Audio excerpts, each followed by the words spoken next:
First of all, like I read a book by Thomas Orden, How Africa Shaped Christianity. I'm familiar with that. And I just like really like so, and there was a line in there where he just like, and so this is what propelled me, and where his main thing was like, you know, his desire was like, I pray that there will be young African scholars that will go. Friends, welcome back to Theology Applied, Part 2 with my friend Raphael. Yeah. So we were in Dallas the last time that we talked. Yeah. And you were just making your way to Dallas to start school. Yeah. And you said you met your wife there. So tell us about that. How did you meet your wife? Yeah, so we were at a Bible school. Just like, this is like usually like a 2-year school, Okay. not accredited. Okay. Which is just basically they're training you practical ministry. My goal of going in there was, I'm going in here for a year and I'm gonna get trained and I am out of here. No one's gonna distract me. I don't wanna meet any girls. So I wanted to jump back into YWAM world again, go into missions and stuff. So I met my wife and What is your wife's name? Heidi. I met Heidi and at first it was just really like very interested in her, but one of the things that probably kind of just threw a curveball into our relationship and just friendship was like, here I am at this school. I'm coming from a background where in Zimbabwe and South Africa are very close to each other during apartheid. Okay. So we had understood. So there was apartheid in Zimbabwe too.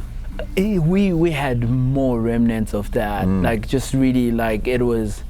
You had the effects of that were felt. Gotcha. You knew that like there was a sense in which white and black were not equal.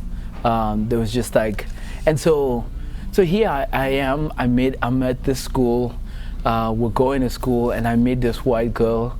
And part of that, I'm like, yeah, we're gonna hang out. Yeah, and we end up going to church together. We're coupling with friends, and I just realized I'm liking this girl. But there is what I had seen. Because '94, when South Africa gets independence, I'm like 11 years old. So I've seen like all types of racism, just like both in Zimbabwe and also right across the border. And you're seeing dogs tearing people apart. You're seeing just all that. And I grew up in a neighborhood where you only had to go to the city to see anyone who's white or anything. So just really like there's just this rift between just like races, right? Do you remember Mandela coming to power? Yes, I remember that. I remember all that because I remember '94. There's the World Cup here in the U.S. The Invictus movie. Yeah, and then Invictus stuff and like. Yeah, so had grown up even watching Your Sarafina by Whoopi Goldberg, all that stuff just really like, but yet it's very close to me and my heart and thirst for justice and all that. So I met my wife, and my wife is white, and she's treating me different. Like not different in terms of like, she just treats me like a person. Normal person.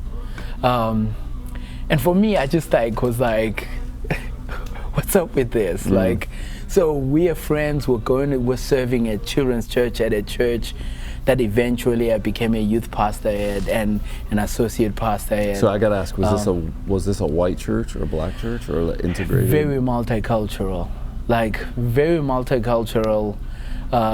Probably almost 60% Latino. Okay. But when I'm saying Latino, I'm talking Mexican, Puerto Rico, South El America. Salvador, Yeah. Peru, but then lots of Africans, like Nigeria, Cameroon, Ghana, and then a whole lot of white people as well. It's a very diverse pastoral staff? Yes. Okay.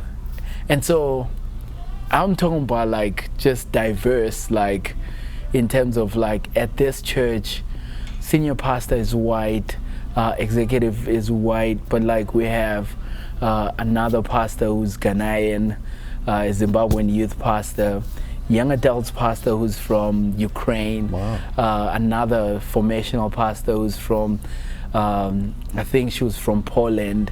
We had a Korean pastor, we had Vietnamese congregation, we had a Mexican family pastor, and his wife was from from South Africa. So she's the one who had known that who heard that I worked at Scripture Union with kids, and so she recruited me to come and work at this church. So it's a very multicultural church, just like a piece of heaven in some way. You're just watching the gospel just bearing fruit there. So me and my wife just like at that time we're just not even dating, but we're serving in children's church together. We're serving preteens together. And so eventually, like, I realized, okay, there's something here. That's when, like, I eventually, like, she was just basically this girl who was like, hey, listen, I'm not here to play games. If you want to date me, we're talking marriage here. Like, what's up, you know? And so you weren't even thinking that, but she was. I mean, like, when finally, like, we're kind of just like we're getting serious in our friendship, she was just basically like, hey, I'm not here to kind of just play around. If you're serious, we're going all in. And so for me, that was very good. So I eventually proposed to her. We get married at that church. How old are you at this time you get married? So I'm around 23 then. Okay. Yeah. So, so we end up getting married. No, 24, sorry. Okay. So we get married, and then I became a youth pastor at that church. And by that time, I'm getting done with my bachelor's, of which that's also just a whole other wild story in terms of like just how God was providing. Because I'm still an international student. Man, week in, week out, like semester in, semester out, I'm going to the office, accounts receivable office, and they're telling me, sorry, we're gonna have to send you back home because you can't afford. So, but I'm just... So were you kind of like on visa at that school? Yeah. Okay. Yeah. So I'm still like on visa. Gotcha. Like, I didn't actually get like my work authorization until I was probably like in my master's program. So this whole time, I'm talking about like, they are just like, God is providing for me in amazing ways. Like, I'm working as an RA at school, working in the cafeteria, and just finding every scholarship you can find, but then also just really believing God will provide. So, and in the summers, sometimes I would work as a janitor, you know, and work at camp, like in some of the summer camps, raise money. But then the rest of the money that like I needed to pay for my school fees, I'll just ask for support. Like ask. And so there were total strangers that would come in. Like there's this gentleman who would come in and he'd be like, hey man, I remember meeting him randomly at Christ for the Nations. Later on, I reached out to him and he was like, what do you need? And so this guy would help me pay. I just met him twice in life. Helped me pay at least like $2,000 to $3,000 into my school fees every semester. There was a camp I worked in New Mexico. This older lady so I would work there and I would save all my money, get stipends, and then like that money goes towards my school fees. But then she went and told someone at her church, hey, there's this young man, this is what's going on, and this is what he wants to do. And this guy basically just like they had never met me. pays most of my school fees. Wow. Like would send almost like $1,000 to $2,000 in my school fees, even just to the point where like when I graduated my bachelor's degree at one of the most expensive private colleges, like I remember, you know, just even like the faculty at that school going all in and just like going and you know when you walk into the accounts receivable office and you're just saying, guys, I'm sorry, I'm not going to be able to graduate because this is like clearly I still owe a lot of money. I remember that last week before like graduation, owing something like $14,000. Wow. Like that's a lot of money. You can't move that. It's a lot. And I remember some of the people, the faculty, signing some papers and saying, petitioning the school, hey, can you help this young man? And I remember just going and like, I'm going and still preaching to the youth on a Wednesday, not knowing whether I'm walking. You know, I'm gonna walk and just, you know, the registrar and the faculty going and saying, do we have money, financial aid? Like, do we have money to actually pay for this student?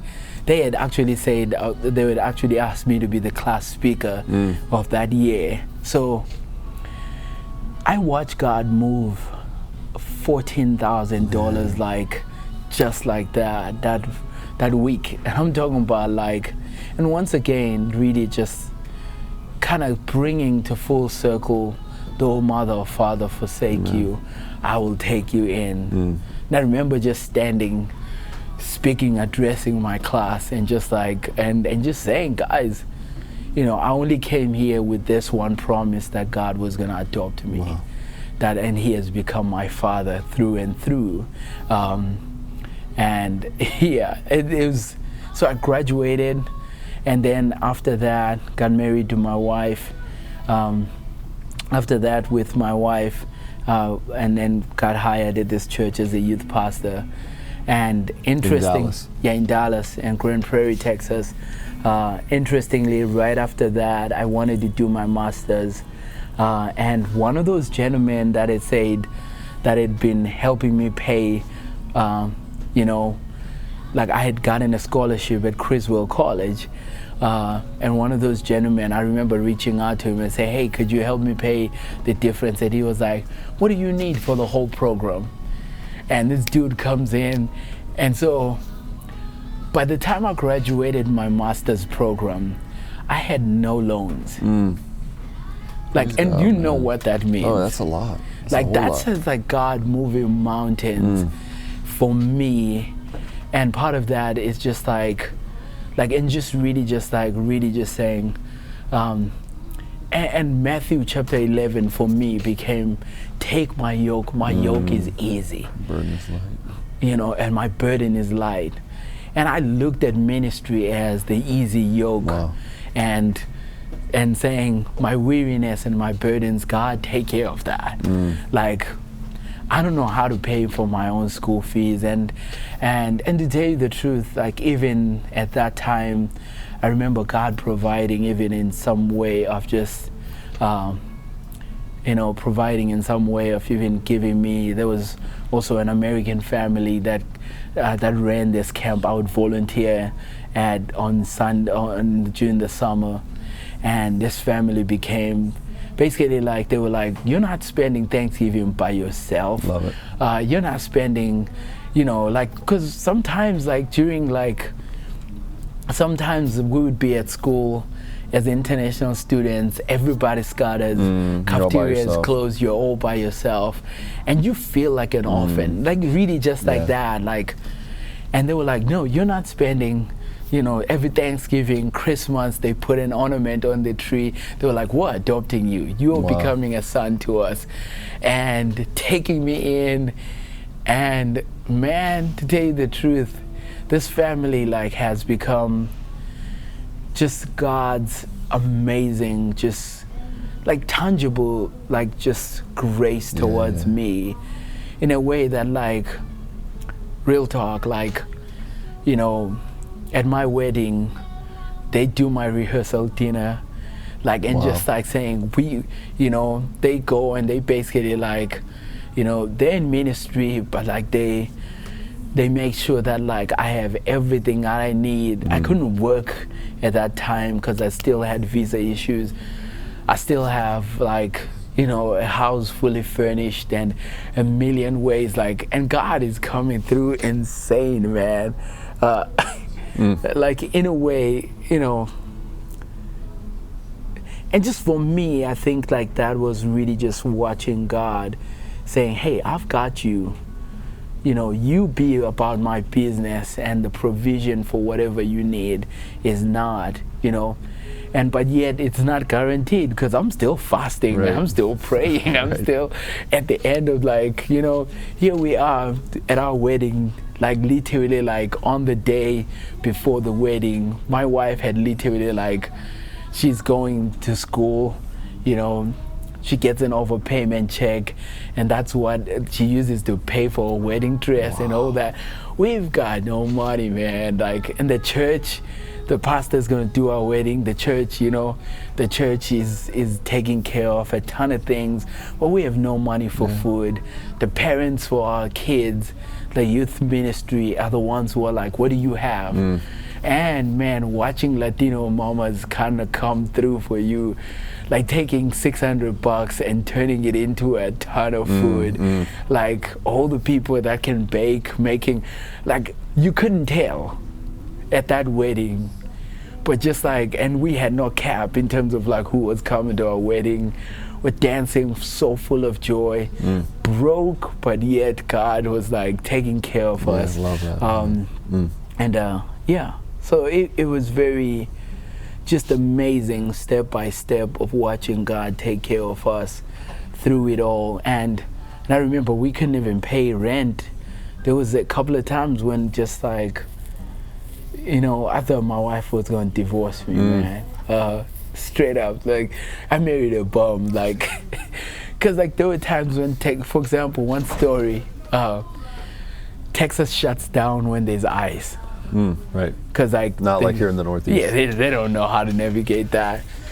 I'm working 20 hours at the school, can't work outside, but like that week I'm not bringing nothing.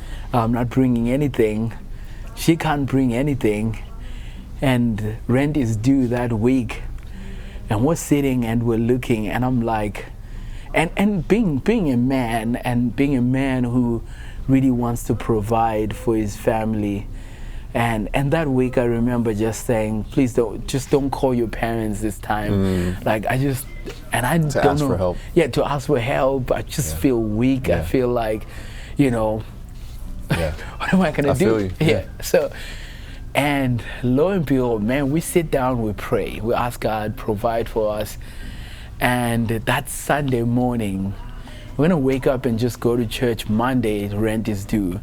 That Sunday morning, we wake up, and 6 a.m. I get a phone call from my adopted mother. Calls me and says, "Hey, my brother is a pastor 20-30 minutes away from you. He's also an ambulance driver. He slipped on black ice and he had a concussion. Oh, man. And he needs somebody to preach for him this morning." Like, and I'm like, say less. Right. I get in the car, drive safely, get over there, preach for 2 services, like, the best I could. And I preach, man. And as I preach, they just hand me like an envelope, and I just put it in my Bible, drive back, just excited about like, I just preached the heck out of Jesus, man. Like just like, what I mean? I got just like go preach the gospel. Right. This was so awesome. Like this is it, And then, but at the same time, the back of my head, I was like, yeah, what are we gonna do? Rent's due tomorrow. Yeah. Rent due tomorrow. Pull in the parking lot, pull that envelope, open it. And it's literally like more than what she would have made and what I've made that week. Praise God. And we pay the rent. And shortly after, that apartment complex actually approaches us because they know we're youth pastors and they've seen lots of kids with us. And they were like, "Hey, do you guys want to be activity coordinators for our apartment complex. Like, and if you come in, run a VBS here and do all these things, we will give you guys a rent-free apartment here, and that's all you have to do is make sure you run activities. Wow. So I'm running a VBSs in this big apartment complex, like, and I'm living rent-free. Praise God, man. Do you know for how many years? Almost a good 3 to 4 years.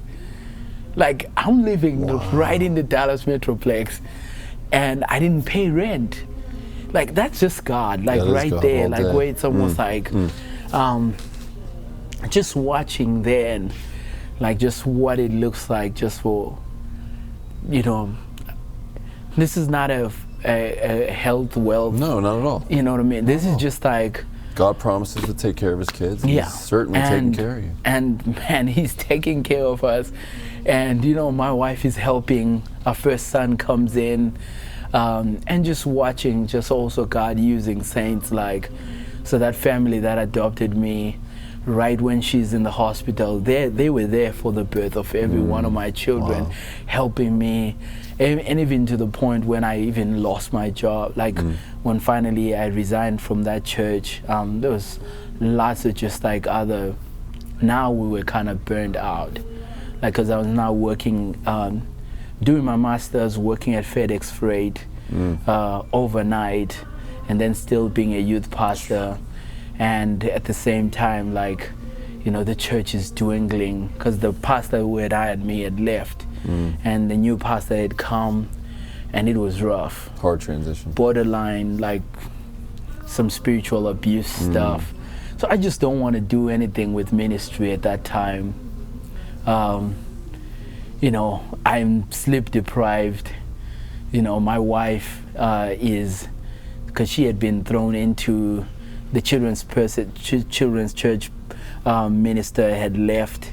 So she's running children's church. She has not been in church for more than a year in a Sunday service, and she's burned out. She, you know, I had to repent of this a lot after that. Like, in terms of like, we get in the car and she's just weeping. She's like, I don't want to be here anymore. And I'm just thinking, let's just be faithful to Jesus. Right. My wife's hurting. So eventually, like, I resigned, because even at that time, the church is in a very hard place. I'm watching a church move from almost close to 1,000, dwindling down to 500, dwindling down. When I left that church, the church had thinned down to probably maybe 75 to 100 people. Wow. And so many relations, so all those pastors that they had all been fired. A lot of them had left, and so friends have left, and like just so much pain in ministry, watching just relationships being severed and all that stuff, and so much politics and stuff. And so I'm just kind of like so burned out. I just want to finish my master's. So as soon as I'm done with that master's, I remember just like saying, okay, I'm gonna resign, I'm done, I'm just gonna go ahead and do a normal job. Like actually, FedEx or something. Yeah, because and FedEx as well, I'd gotten in an accident, I'd gotten hurt, so I couldn't work at that time. And so here we are, just like at this place where we're just really just like, once again, you know, God, would you provide for us with what's happening? And just watching God's faithfulness carry us through that. And my wife sticking by my side during that time.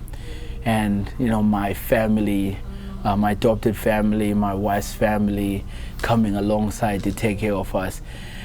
And that's what ends me up at an X29 church. Tell me about that.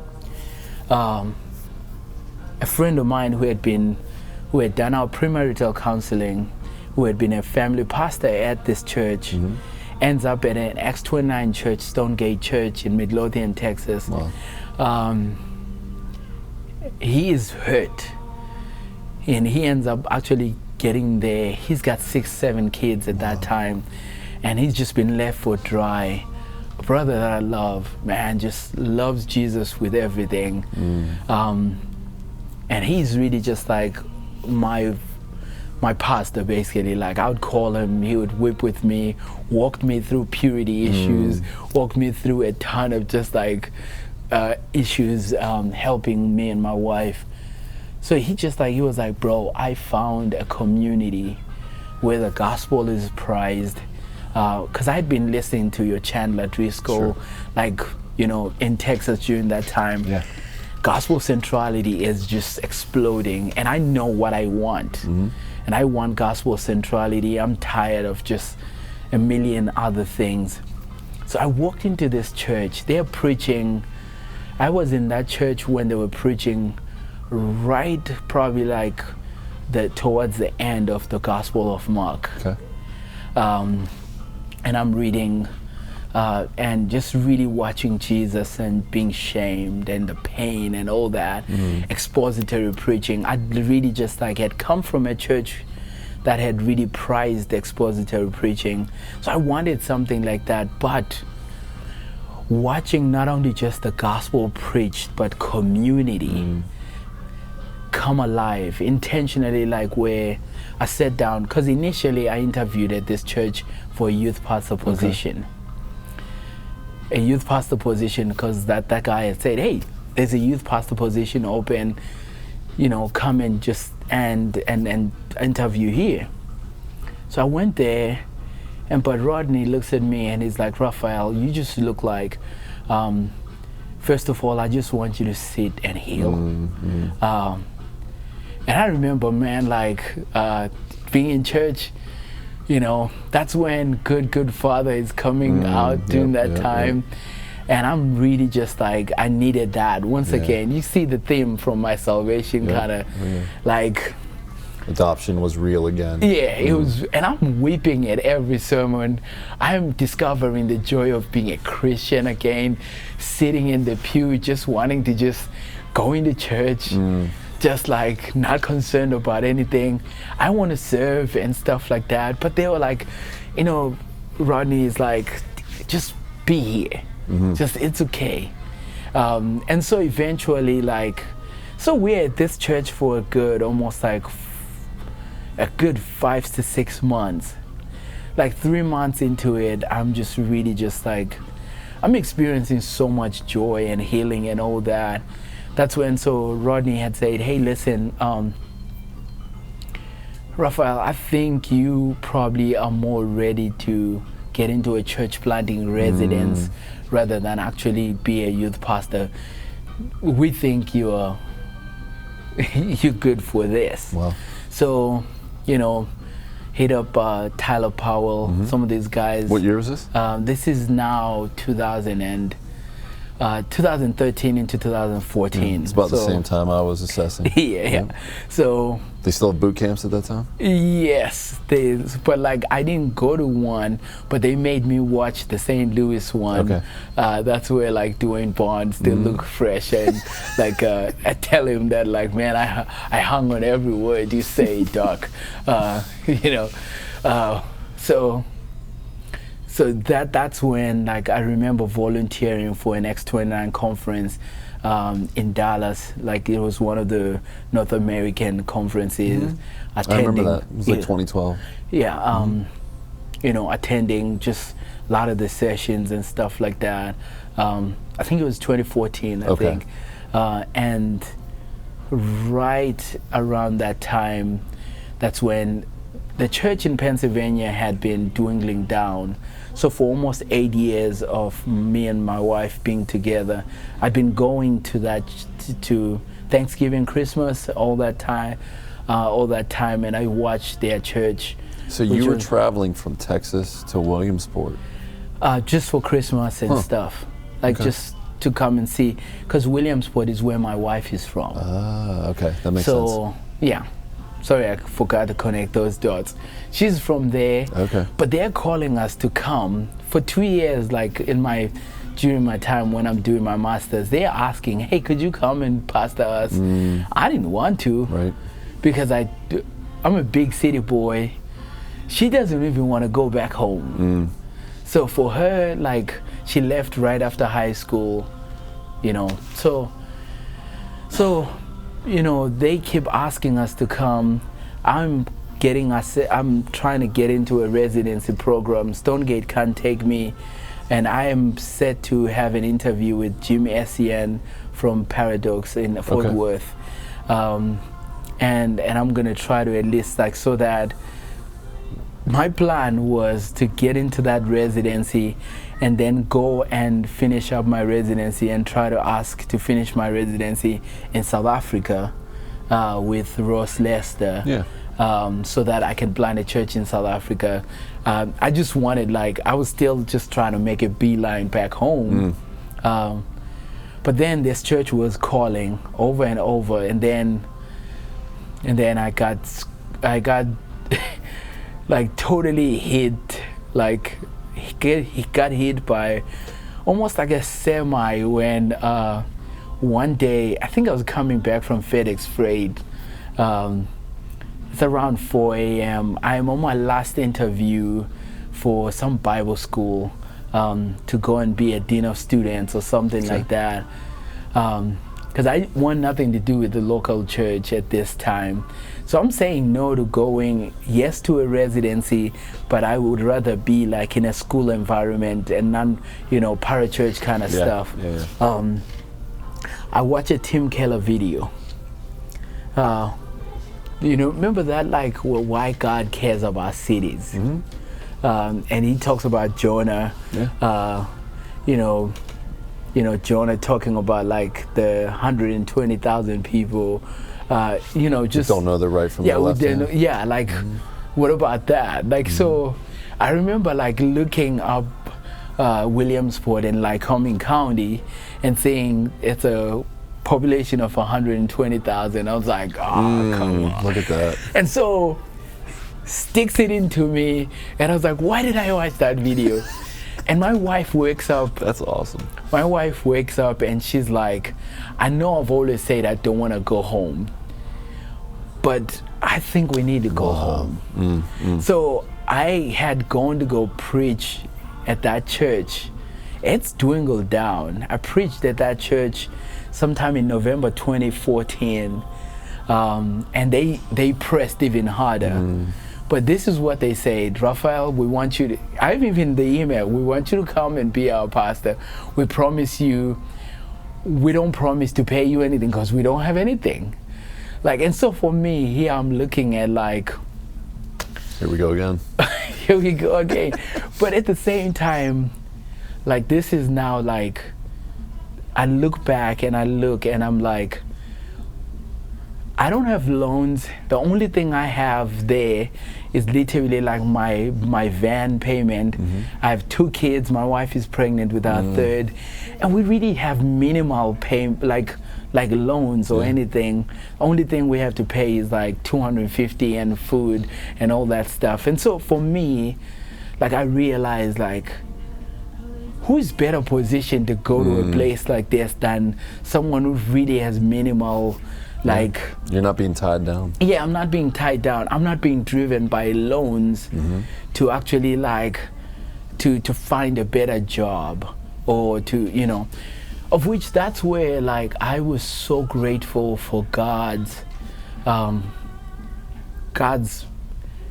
providence. His guiding providence. Yeah, in terms of, there were a ton of times when I was in my dorm as an RA looking at all these guys who had loans, and they were buying they were putting new rims on their cars because of the OP checks, and buying all their Xboxes and stuff. And just I would go before God and just be in Africa we have a proverb that says that pumpkins fall on those who have no pots. Where it's God, why are you giving them opportunities when they're just squandering them like that? I was watching guys in my hall that would play video games all night, because they had they had football scholarships and all that stuff, and they were just and I'm working at school. For my bachelor's, I would take 21 hours. And I would be working and keeping my GPA at a very prim. I'm talking about 4.0. Yeah, close. But even to the point that even my they would actually say, no, we can't give you this amount of hours because that's not normal, that's not okay for a student. But part of that, like, I would get bitter even with God in terms of like, God, why would you not like allow me to get loans and all that stuff? But when church planting time, revitalization came, replanting this church came, I praise God for that. And I was like, I'm so glad I didn't get to have all this. And then so I went into this church. Our first week there was just 9 people. So man, so you moved from Texas to Williamsport, PA for a church of 9 people. Yeah, 9 people, and close to $1 million facility. Yeah, that's really just that was there. So the difficulty. So you there, basically had almost less than a core team. You know, to plan less a church, than but a facility. Yeah, a facility. Just really like people who had fought hard for the church to remain alive, and there had just been a ton of schisms there. Just a lot of like, some of it was charismatic stuff, like where, you know, someone stood up to try to preach, and they wanting to prize the gifts over even God's word, and dissensions, or someone saying, hey, God called me to be the pastor of this church, and just really just like to the point that like even the elders there would actually ask the police to be in the parking lot. Whoa. Because it was just so much hostility. So when I come there, my main desire is to see, number one, these people that like had what I would say is just like, you know, their sails torn, and they just still had like hope that God wanted to do something through the church, like wanting to see them restored and really just kind of like rejuvenated rather, and then also to reach the city as well. And I remember, like, for me, the gospel was so important to me at that time.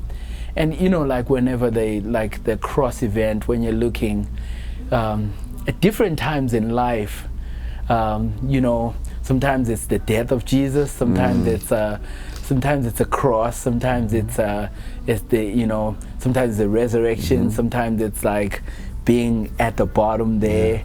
Like for me, then it was just like resurrection, just staying so much close to you resurrected and you are ruling and reigning, and you said you will build your church and the gates of hell will not prevail. You could bring life here again. So that's when, man, I'm printing door hangers, Love it. taking a map of the city, Williamsport, drawing neighborhoods like that, like that are close to the church, walking door to door, putting hangers, like, and if I see someone, talk to them, pray with them, ask them, you know, if they knew Jesus, and like invite them to church, and like I'm talking about like just like intentional. Oh yeah. So people start coming, like, and this is just like from scratch, man. So I'd wake up like at 6, and then around 6:30 be out there just like hoping and praying, let me intersect with someone. Let me talk to someone, God. Let me talk to someone. And and just serve and love all those people that are there, you know. And at this time, obviously, Rodney from Stonegate. So Stonegate and X29 Church really just says, they actually like sent me out. And this is the church I've really found so much healing there. And they sent me out, and they were like, hey, what do you need? We're here for you. Like, and man, like supporting, coaching, all that stuff. And they write a letter, obviously, to this side. They write to Doug Logan, and they say, hey, there's a young man coming. He needs community and stuff. And so eventually I get a hold of Doug, and so that's when like I'm working on my assessment and stuff like that. And and the church starts growing slowly but surely, and And now the church is, so you started in 14, right? Yeah. So you're 9 years in now? Yeah, 2015 is when I'm landing there. Okay. January. And then, yeah, so, yeah. So 9 years later, where's the church at? We have seen quite a lot of just growth in terms of like, we're in a college town, so we still have that transiency that's there. So we've seen a lot of students graduate and leave, but on a weekly basis, you're looking at, we started with just 2 kids, my kids. We started with 2 kids, and they were my kids. Yeah, they were my kids. And then now we probably have more than at least close to 70, 80 kids. Man, praise God. And then, but like we started with just like a few adults, right? And then now we're kind of just like close to maybe 100, 120 adults. Yeah, so we just love it. But just watching the gospel take root and just, and I've seen how at least God has used even some of my church hurt as well. To really just make our church also a sanctuary for those that are like, even just like either those that don't know Christ, but those that are coming from hurt backgrounds. And then, yeah, just proclaiming the gospel. So we've been adding elders, we've got deacons now, you know, and yeah, we're seeing just God keep doing praise God, amazing things. Yeah. And then you decide in the season of seeing a church grow to work on a PhD. Why? Why PhD? No, so part of that was just like, once again, I've always, so there's 2 reasons for that. 2 reasons for my PhD work. Number one, I still had more questions. Okay. And for me, like, it was one of those things where it's like my master's got me to a certain point. So I just remember, you know, we getting to a point when my daughter was now able to you know, able to sleep through the night, my third born. And then so that's when I was like, I need more languages. I want to just preach, like I want to be able to do ministry better, like, so more languages, and then at the same time something for ongoing development and personal questions in terms of like theodicy, in terms of like just you know, I was in love with the Psalms, in love with like, you know, just church history and stuff like that. So just for me, like, I think when I started going first for a THM. Okay. So what school? Midwestern Baptist Theological Seminary. So like, it was like a THM, just really kind of working through some stuff. And so as we're kind of moving towards my thesis at that time, that's when I realized, I stumble onto Athanasius, and so they offer me, they're like, hey, have you thought about doing a PhD? And so my THM rolls into a PhD, but part of that has always just been, for me personally, has been like something that can challenge my mind. I've realized that like the more I am forced to read widely, the more I am personally edified. So PhD work was number one, like for my personal edification, being forced to read things that like I probably wouldn't have read unless it was assigned to me. So, but at the same time as well, wanting to just be able to serve our people. Serve our people very well in terms of our church. But then the third reason, which actually really is very important to me, was now watching, and you guys get to do some work in Africa, having that Nehemiah itch of just constantly keeping my ears like, how's home? You know, Nehemiah is serving, you know, like in a foreign land, and he's serving the king, and he's doing, but like just, there's always that like age of just like, the walls are broken at home. I'm watching and I'm listening to the sermons from my old church, sermons and I'm watching the prosperity gospel. I'm watching the state of our pastors. I'm watching all that stuff, and I want so much to go back to, I want to be able to do quality research, to be able to help write theologically robust work, to resource pastors back home, to write theological material, and you see what I mean, so there was to also serve that pastors in Africa. to serve pastors, and then also as well, number 4, to also be able to, there's always just been that itch in me, to serve, yes, in the local church, but also someone said a ministry to ministers is a ministry to multitudes. I like that. Ministering to ministers. So just really wanting to just saying, God, I want to also invest in our future ministers. And so whether it's within our network, in coaching, training, helping assess and do all that stuff, or in these places where you see this young person who walks in and says, I feel like I'm called. What does it look like to actually be able to theologically help them develop and all that? So whether it's in Bible school or whether it's actually someone in a local church, being able to develop them that way. So so there's many layers to that. Yeah, that's great. Yeah. That's great, brother. Let's talk about Athanasius for a minute. Yeah. So why Athanasius? So Athanasius resonates with me personally. He was called, so first of all, I really was very interested in the African fathers.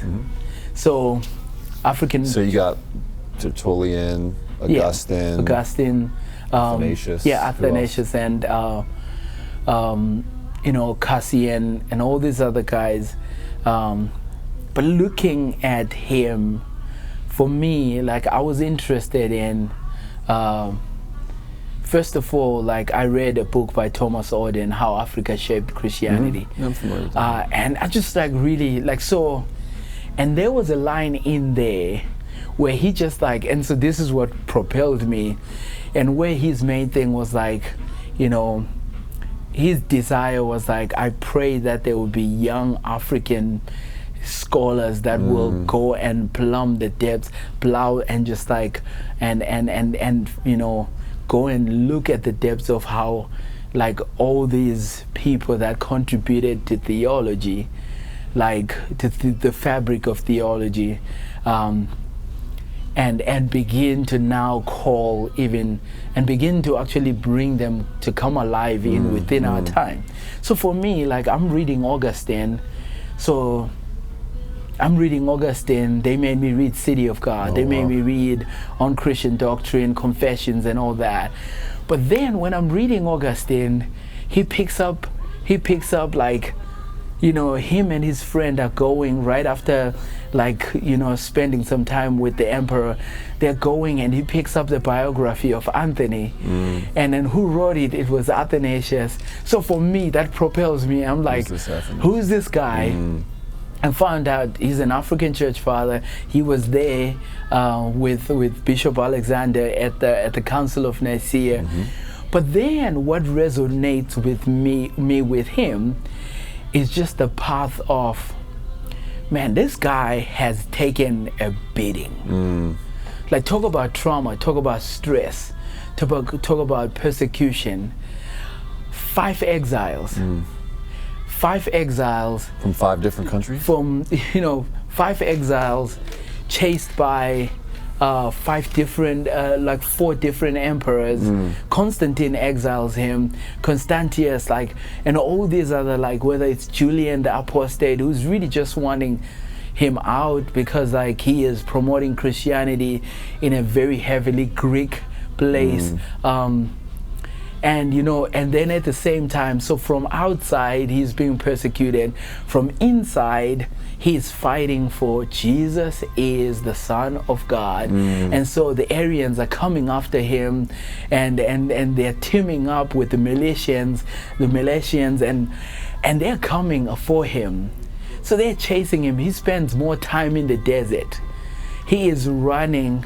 At one point he's surrounded by 4,000 soldiers, and when he's in a church leading a service, and even when he's in there and he's leading a service, and he even tells his people to keep on to read Psalm 136, and then when they're done, they're jumping almost over dead bodies because the soldiers have broken the door, and they're killing as many Christians, and so what happened to him? Did he run? Yeah, so the monks get him out. They get him out of that church. So he's being persecuted during that time. I'm talking about buildings are being ransacked, Christian buildings, and at that time even Diocletian had started the great persecution. Yeah. This is during his time when he was when he's pre-Constantine, and then before you get to Constantine. So he has seen the church at its worst, but still wants to be in ministry. Alexander takes him in. He ends up he's a deacon, he ends up becoming bishop. He's too young. How young was he when he was thrust into they say he's probably around 30. Wow. He's probably around 30. But when he wrote on the Incarnation, he's probably around 19. Wow. Brilliant mind. Yeah, brilliant mind. He's refuting, just heresies and stuff like that. So for me, just watching how much suffering he went through, but yet remained faithful to the gospel despite outward and inward persecution, and really looking now at, wow, what a resilient Christian, what a resilient pastor. And yet very, very faithful in the gospel, and in staying faithful in the gospel ministry. So for me, my curiosity then was what were the components of his resiliency, so that now I can take it and then apply it in my own life. Why? Because life has not been easy. That's right. Later on my dad passes away, and my wife eventually almost has a stroke, has cancer. So I'm just looking at all that while Athanasius is being driven into the desert. I'm experiencing my own desert experiences and stuff. And then at the same time, obviously, church planting is not easy. Nope. We're experiencing sometimes hurt, betrayal, disagreements, even racism, where someone walks into the church and says, I'm not coming to that church because this N-word is pastor in this church. Just really hurtful things. George Floyd, things what I mean, things all that that's just happened at the same time. COVID, all that stuff, and I'm just looking at we're also going through our own things that are threatening the longevity of the life of a pastor, the longevity of Christian, that's why we have deconstruction, or some people even walking away and say Christianity is a white man's religion, whatever. So for me, it was let's look at this church father who's at the grassroots of Christianity, but yet has all these things that could really be life-giving to our people today, to our pastors and all that. So I found at least 3 components out of him, which is actually his view on calling. Okay. What does it mean to be called? And once he fortified what it meant to be called, and then at the same time, what else helped him with his resiliency was community, where he had this network of monks that man like became these were desert monks. Yeah.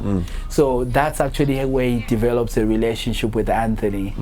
That's why he writes a biography of Anthony, out of the fact that like Anthony is one, he becomes almost like it becomes a spiritual father to him, who really, like, when he is in trouble, he goes, this guy, and even Anthony comes in and defends him even during the time, one of the trials in front of Constantine. And then so just really like this network of monks that become brothers to him, help him so much, to the point that they're the ones who are like helping him escape, like, and they're the ones who, like, when you read the Festal letters, because during that time, like, the church, Athanasius is so important to that time, because the church in Alexandria, the see of Alexandria, is almost like the Pope of that day. Right. He is over more than 300 plus churches in Libya, Egypt, and some of them even in Rome. People are writing to him. They need to hear from him when is Easter. Wow.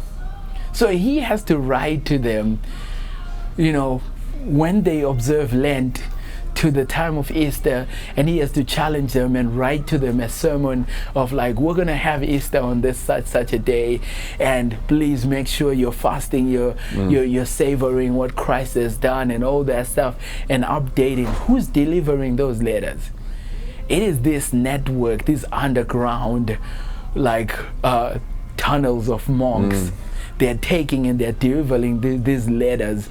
So he's even pastoring while he's in the desert. Pastoring pastors, basically. Yeah, pastoring pastors, and even pastoring his own church. And his own church, there was one time when this guy called George comes in and he's put as the pastor. I'm talking about this guy is literally like, he is persecuting, killing people, desecrating virgins during that time. Those people that had been set apart to serve in ministry. But watching him being pastor and writing letters of encouragement to them, no matter where he's at in the desert. He spends 10 years in the desert, 6 years here, and all those things. He spends almost good 20-something years. He spent 45 years in ministry, but 20-something years of those years, he was in exile. Wow, that's incredible. But yet remained faithful. So for me, you know, his view of calling, like, this is like, what is God giving him? God has asked me to do this. Asked me to do this. And so he is, you know, and in under calling, the fear of God, God is giving him the gift. And he is the one who's going to say, well done, good and faithful servant. And he's saying, do not offend these little ones. Like, for him, he's taking care of the sheep.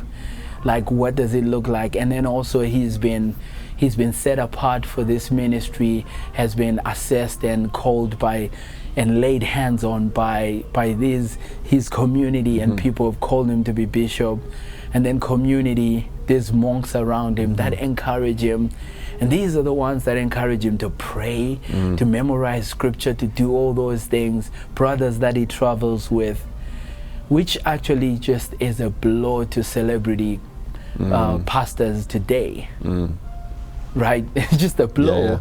Because, like, you know, he is the network.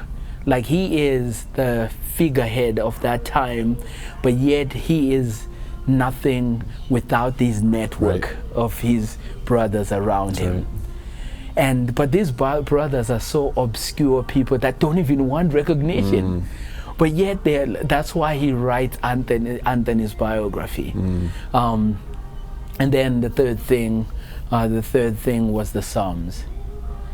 This guy, if you read, like, for example, like in his letter to Marcellinus, he has a little letter that literally, like, he's writing to Marcellinus, who's either a deacon or he is a bishop also. And Marcellinus is like fallen sick, and he's like, could you teach me how to study the Psalms? Wow. Like, for everyday life. And Athanasius, man, like had memorized almost the whole Psalter. Wow. So he then opens wide, because he says, I learned this from an old man. And when you read the Anthony's biography, Anthony might be that old man. And so that actually now opens you to his ascetic identity, where what are they doing in the desert? They're memorizing the whole book of Psalms, to the point that at the Council of Oviedo, like later on, they're not ordaining anyone until like the entrance exam to being a bishop is for you to know the whole Psalter by memory. That's insane. Yeah. So Athanasius like has canvassed through this whole book. So he basically says the Psalms have been useful to me. And then he writes to this other monk, to telling him how this is how, when you are going through this is the Psalm to pray. When you're fleeing from an emperor, a tyrant, run to God in this way. So for me, that was so helpful in actually saying, wow, this guy is practically using scripture as a way to cry out to God. And you know what's so interesting? In there, that's where you get to see when basically like Athanasius is the guy who comes first with the whole idea of like that's gonna be seen in Calvin later on, that the Psalms are the anatomy of the soul. It's all in the letter to Marcellinus, where he's outlining what every single psalm does, why singing is important, what it does to your soul, and that like music takes theology and lines it up to the contours of your soul in such a way that now you are transformed by singing those psalms, because they raise you up and they at least align your faith with God. But at the same time, for him, he says the psalms the Psalms echo and they preach Christ. Amen. And then so they lead you to Christ as well. So for me, that's actually like what my whole dissertation is about, looking for and researching, looking at primary sources and looking at how these three things, and looking at actually how these three things really brought life to him. And then now, which is my goal now, to bring them into today and say that in a place where at least like I think the statistics are that like thousands of pastors are leaving ministry. Like, you know, when I get a bad email, like I get an email of like, you know, just someone just totally crims me, or that argument like with that elder, or someone slanders me, or someone accuses me of something, sometimes rightly so, because I need to also, I'm still need to repent, but yet like there are those days when you just feel like I could quit today and leave and go. Why am I doing this? Why am I doing this? But then I look at this, like for me, I feel like Athanasius is like my grandfather. What my grandfather used to do, this is now like I'm taking you to Africa. Okay. My grandfather would like take me, and literally like would take me, and he'd hold my hand. When I would visit him in the rural areas, he'd hold my hand and he'd talk to me. Like, and he'd be on the road and he'd be literally just like, he wouldn't let your hand go, and he'd just talk to you and advise you and tell you and like find out how you're doing and all that. So every time I would visit him, he'd literally hold my hand, walk down the road and just like talk to me. Pour into you, basically. Pour into you, and like wisdom would flee. Like, and so for me, I feel like if James K. Smith would write a book called On the Road with Augustine, like I want to write a book called On the Road with Athanasius. I love that. Looking forward to that book. You see what I mean? Like On the Road with Athanasius, what does that look like? Like, what are lessons you're learning from this guy? And like, I feel like Athanasius, for me, in all the turbulence that I've gone through, just like, is at least like one who whispers and says, hey, who else is going to preach to them? Because that's what he says to Dracontius. He's like, what about these little ones? They still need you to preach the gospel to them. They still need, if you run away right now, what about that great prize? What about the one that you're going to stand? Like, you took the money, Dracontius. Don't bury it in sand. Go back. Like, love on them. Christ is going to sustain you. And you know what ended up happening? Dracontius ended up actually, he is one of the guys who is driven away by one of the emperors, and he ends up dying. But he went back into ministry and served. And I know he got well done, good and faithful service. So that's why. Man, that's beautiful. Yeah. I'm looking forward to that being released to the public, maybe. Yeah. We don't have to get into details, but I'm looking forward to that. Yeah. And do you have any plans on maybe unpacking some of your thesis and the work you've done there in a more formal way other than a book, like teaching through it or doing some conferences or training? At this point it's really anything in terms of I would love to do that, like in terms of obviously like we're working on a podcast like of just unpacking some of that stuff. Love it. Unpacking some of that stuff, and then also just using that to encourage pastors. And then also as well, like just anything that at least like this could become a tool to become an encouragement, which is really at the end of the day your Hebrews chapter 11, Hebrews chapter 12. Like going and looking at this great cloud of witnesses and just saying, we need voices from the past to encourage us here, and then so they can propel us to the future. And so for me, at least Athanasius, and then beginning with Athanasius, I like what John Piper has done. Like every single year he's gone and he's like, so for example, beginning with Athanasius, and maybe even in the future look at other people that I can be able to do some research on, and just keep on like I always think of it this way, like when you have to, if you watch Indiana Jones, you watch him actually like, he has to pull his thing back in order to move it forward, right? Like his whip back so that it makes that noise, and like he hooks something and then he goes forward, right? And I think that's what church history does for us. Going back so it can propel us forward. So we can propel us forward. And I think that's my life really goal. Love that.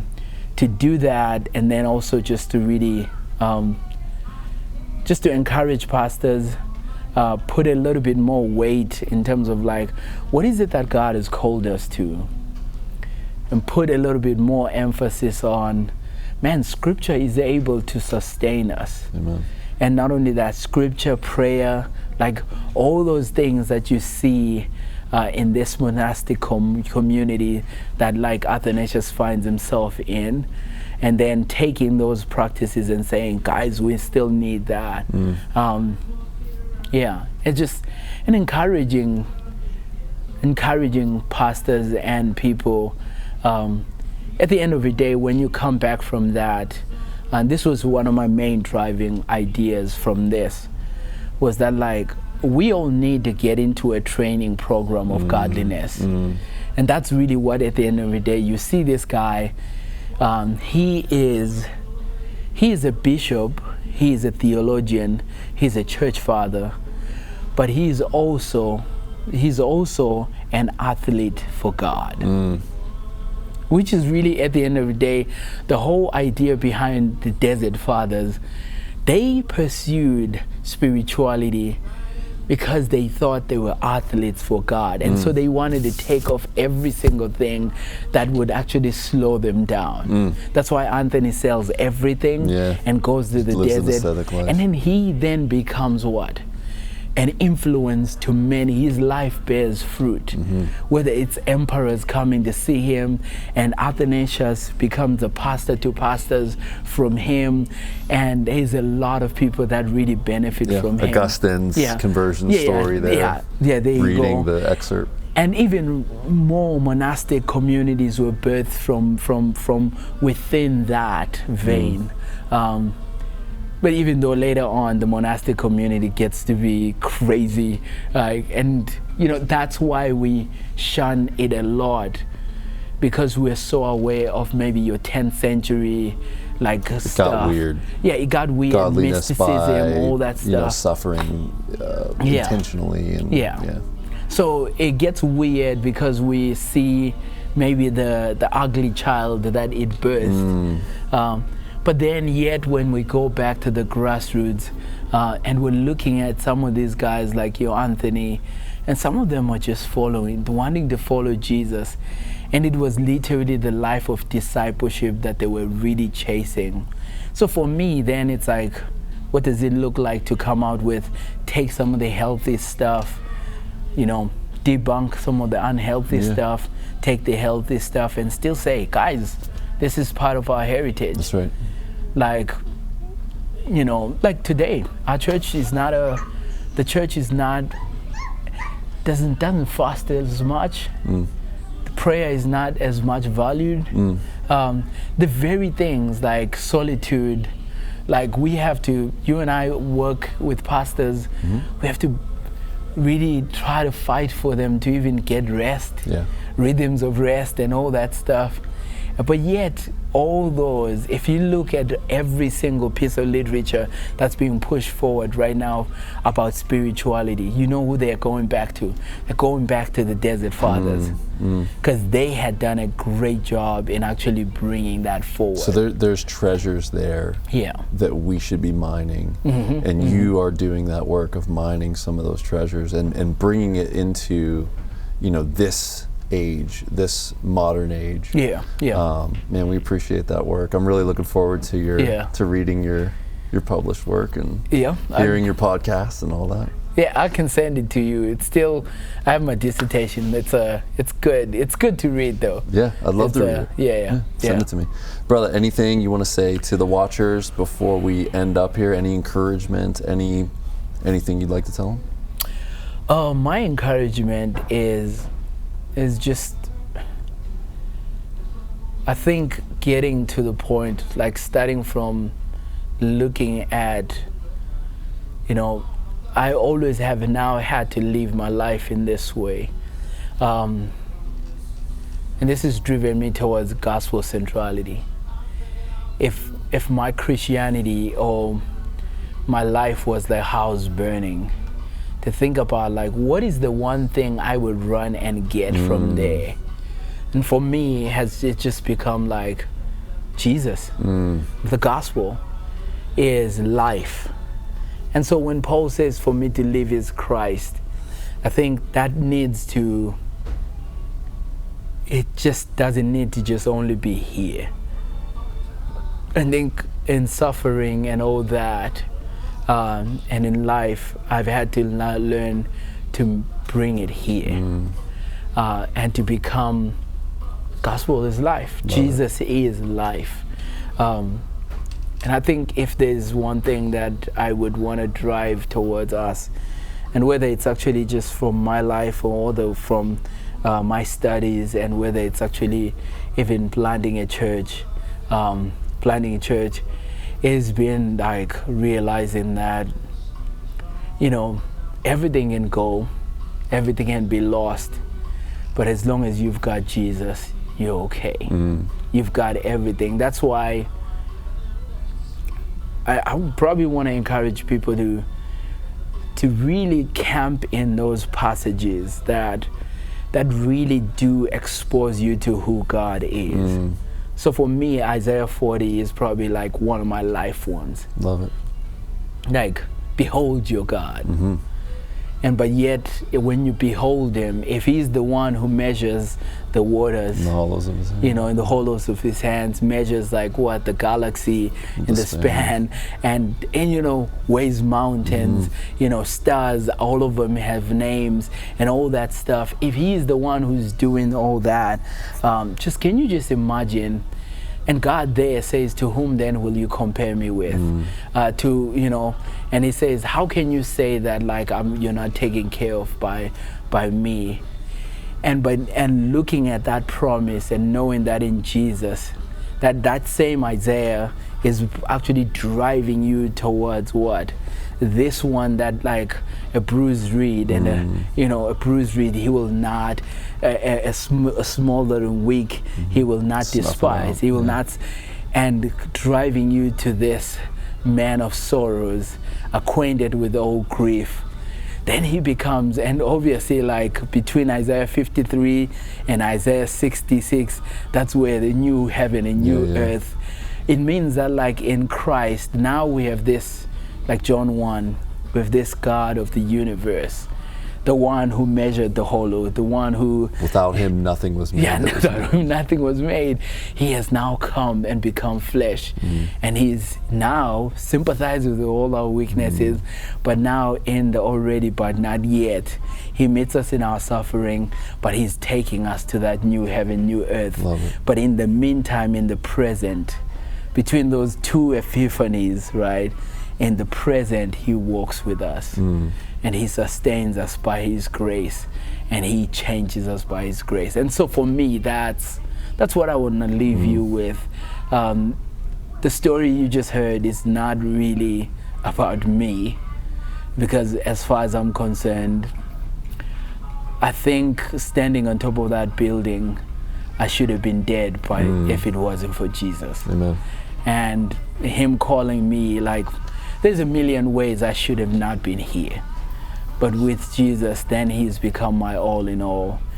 And it's been an amazing journey to have seen Jesus transform my dad before he passed. Amen. Jesus transformed my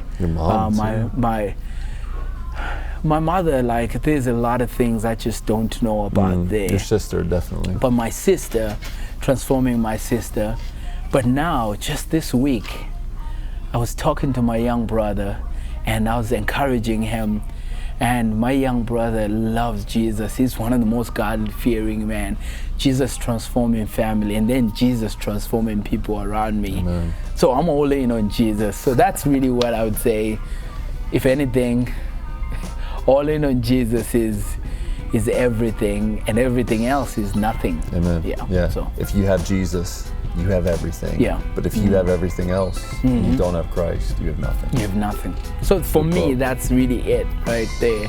Just like to kind of plant that flag and just like, and defend it at all cost. And yeah. Man, brother, thank you for your time. No, Thanks for doing this. I know you. this is going to be a big encouragement to our watchers and listeners. So appreciate it. But thank you so much. Thank you for having me. Yeah.